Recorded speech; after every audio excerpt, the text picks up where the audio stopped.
The whole Rocketman thing kind of throw me off because, just when you think that Donald Trump isn't going to be tweeting stupid things anymore, suddenly the bitch is back. Because, calling someone the title of an Elton John song, it seems a bit silly, and it certainly doesn't seem very presidential. Then again, stuff like that is what got Donald Trump elected. So if you're a Donald Trump voter, he was probably singing your song. And he couldn't leave on well enough alone. He repeated the term again in his UN General Assembly speech, completing the circle of life for that ridiculous nickname. He also highly praised Israeli Prime Minister Benjamin Netanyahu in his General Assembly speech, with the Prime Minister seen nodding up and down in agreement, leaving no one to ask the question, can you feel the love tonight? And although Saturday night's all right for fighting and Sunday mornings seem to be for tweeting, because also on Sunday, Donald Trump tweeted a GIF of him hitting a golf ball, with the golf ball appearing to hit Hillary Clinton and knocking her down. And while many were appalled by the image, Hillary seemed to take it in stride, still out there selling her book, almost as if to say, I'm still standing. This hasn't been the only time that Trump was in the news this week. It seems that President Trump recently has become more and more concerned about the meeting Donald Trump Jr., his son, had during the campaign with Russian officials regarding coordination with the campaign.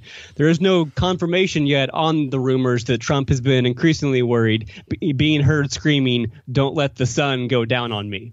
There have been calls from Democrats for Trump to answer direct questions about the possible Russian coordination, with even some Democrats expressing their hope that Trump will both admit to the coordination and apologize, although I don't think there's a high chance of that happening because, as his campaign proved, sorry seems to be the hardest word. But even if he did answer direct questions, I think we all know that Trump is not really known for always telling the truth, almost like a lion king.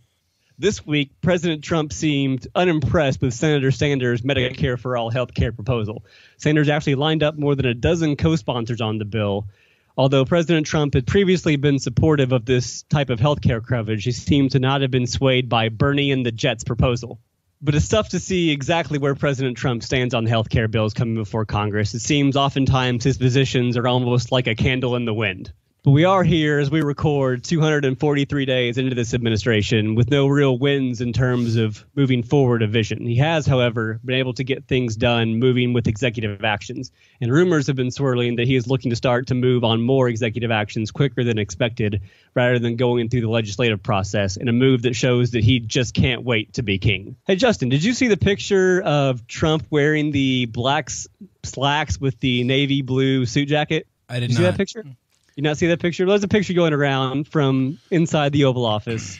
Donald Trump is wearing black pants and a navy blue suit jacket.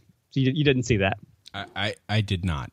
I'm thinking that he really needs somebody to help him get dressed, or at least someone that can look at him and tell him there's something about the way you look tonight. Or at least someone that can teach him more about colors enough so that, it clicks in his head when he looks at a suit jacket and he can say, I guess that's why they call it the blues. And finally, Justin, did you see the story that was on MSNBC of Trump was looking for someone of diminutive stature in order to add a more theatrical interpretation to his next speech to Congress? Did you see that story? No. You did not? I read it. It was, I get why he's trying to do it. I, for one, just really hope that he finds his tiny dancer.